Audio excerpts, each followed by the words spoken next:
एकविरा मंदिर के साथ ही यहाँ की काला गुफाएं भी अपने आप में ऐतिहासिक है।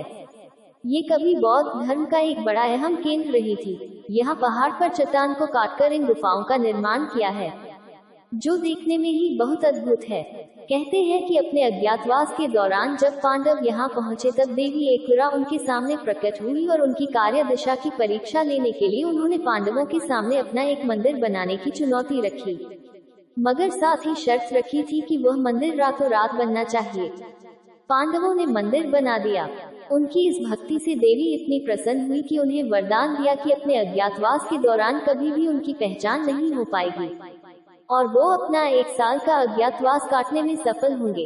एकविरा देवी आगरी कोली समाज की प्रमुख देवी है और वो उन्हें अपनी कुलदेवी मानते हैं। हर साल दूर दूर से आगरी कोली समाज के लोग मां एकविरा के दर्शन करने यहाँ आते हैं। वैसे तो साल भर यहाँ दर्शनों का सिलसिला चलता रहता है, लेकिन हर साल चैत्र नवरात्रि और नवरात्रि के समय यहाँ भक्तों की संख्या बहुत बढ़ जाती है। उस दौरान लाखों की संख्या में भक्त यहाँ पहुँचते हैं। एकविरा देवी एकविरा मंदिर सिर्फ आगरी कोली समाज की ही आराध्य देवी नहीं है, बल्कि द्रविड़, ब्राह्मण और कुछ अन्य समाज के लोग भी एकविरा देवी की पूजा करते हैं। वह भी यहाँ देवी के दर्शन को आते हैं। देवी एकविरा की पूजा कई और नामों से भी की जाती है, जिनमें से एक प्रमुख नाम है रेणुका। भारत के पड़ोसी देश नेपाल में देवी रेणुका को अमर ऋषि परशुराम की मां माना जाता है। लोनावला में देवी एकविरा माता का मुख्य मंदिर तो है ही, साथ ही और भी कई देवियों के भी छोटे छोटे मंदिर हैं। उन देवियों को एकविरा माता का अवतार माना जाता है और उनकी पूजा होती है। इनमें प्रमुख देवी है शीतला माता।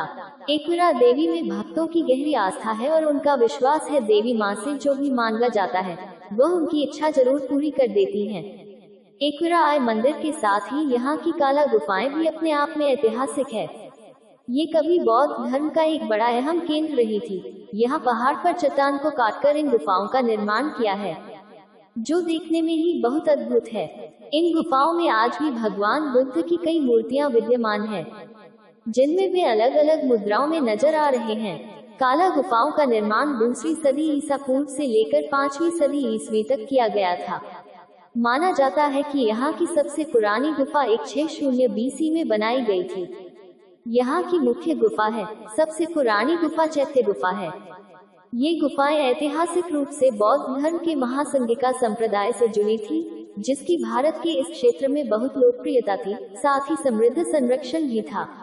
5-6 गुफाओं में 2वीं शताब्दी ईसा पूर्व का एक बौद्ध मठ है। मठ कभी चैत्य के बाहर 2-15 मीटर के भव्य स्तंभों का घर था।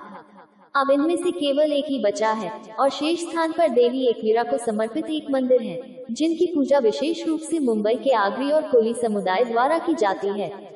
काला गुफा परिसर पुणे से लगभग 60 किलोमीटर 37 मील दूर एक चट्टानी पहाड़ी पर बना है, जिसमें गुफा के अंदरूनी हिस्सों को रोशन करने के लिए चट्टान में बड़ी बड़ी खिड़कियां काट दी गई हैं। साथ ये गुफाएं पहली सहस्राब्दी ईस्वी की शुरुआत में सह्याद्री पहाड़ियों में खोदी गई बड़ी संख्या में समान गुफाओं में से एक हैं। समूह में कुल मिलाकर 16 गुफाएं हैं, जिनमें से 3 महायान गुफाएं हैं। अधिकांश गुफाएं लीना हैं, जिनमें प्रमुख अपवाद महान चैत्य गुफा संख्या 8 है। दक्षिण एशिया की सबसे बड़ी यह महान चैत्य गुफा विभिन्न दान शिलालेखों की पुरालेख के अनुसार संभवतः 50 और 70 ईस्वी के बीच बनाई गई थी।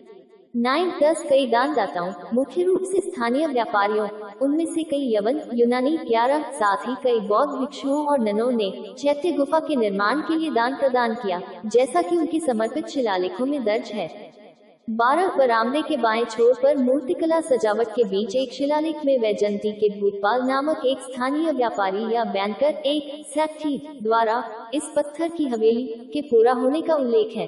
13-14 लेकिन ये केवल बरामदे की अलंकृत मूर्तियों के पूरा होने का उल्लेख कर सकता है। 15 पूरा होने पर पश्चिमी क्षत्रप शासक नहपान का उल्लेख करते हुए एक शिलालेख केंद्रीय द्वार के बगल में रखा गया था, जिसमें नहपान के दामाद उषावदत्ता द्वारा काला चैत्य के भिक्षुओं को एक गांव के समर्पण की सूचना दी गई थी, लेकिन न तो नहपान और न ही उषावदत्ता का सील।